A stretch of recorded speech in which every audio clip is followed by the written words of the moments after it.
కేంద్రపాలిత ప్రాంతం పుదుచ్చేరి అసెంబ్లీ ఎన్నికల కౌంటింగ్ జోరుగా కొనసాగుతుంది. ఎగ్జిట్ పోల్స్ అంచనాలకు తగ్గట్లుగానే ఎన్డీఏ ఆధిక్యంలో దూసుకుపోతోంది.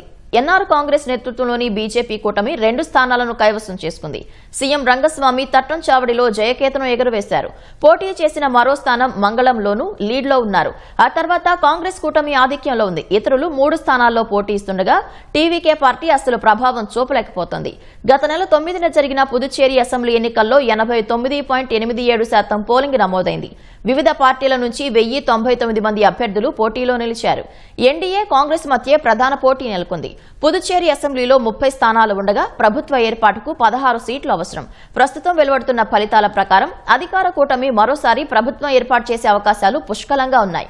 మరోవైపు యానాం అసెంబ్లీ నియోజకవర్గానికి సంబంధించి సర్వేపల్లి రాధాకృష్ణ డిగ్రీ కళాశాలలో ఎన్నికల లెక్కింపు జోరుగా సాగుతోంది.